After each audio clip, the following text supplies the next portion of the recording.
In today's video, I'm going to teach you how to record an invoice in QuickBooks Online. Whether you're just getting started with QuickBooks Online or trying to brush up on your skills, this guide will take you through the process in just 5 minutes, ensuring your invoicing is as smooth and efficient as possible. First up, you'll want to start by opening your browser and navigating to the QuickBooks Online website. Once you're there, the initial step is to click on the Sign In button. This is usually located at the top right corner of your screen, and it will take you to the login page. On the login page, you'll need to choose the option for QuickBooks Online. This step ensures that you're accessing the correct service, as Intuit offers various QuickBooks products you might mistakenly sign into.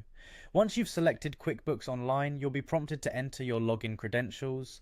Make sure you fill in your email and password accurately. This step is crucial because any mistake here will prevent you from accessing your account. Once you've double checked your details, hit the continue button to proceed. Now that you've successfully signed in, direct your attention to the left hand side of the dashboard. You're looking for a button labeled New. Clicking this will open up a drop down menu with several options, giving you a range of actions you can take from creating customers to managing invoices. From the drop down menu, select the Invoice option. This is the heart of our task today, setting up a new invoice for your business. Clicking on Invoice takes you to an invoice template where you can start adding specific details about the transaction.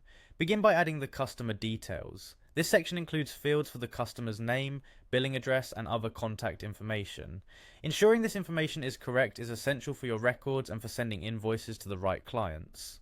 Next, you'll need to itemize the products or services you're invoicing for. This involves listing each product or service along with its quantity and rate.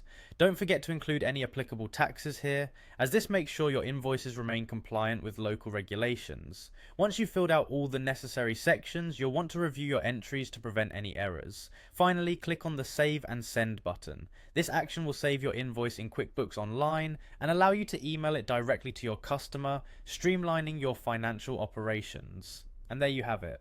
By following these steps, you've successfully recorded an invoice in QuickBooks Online.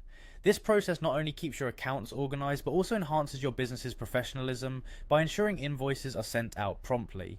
Thank you for watching, and stay tuned for more QuickBooks Online tips and tutorials.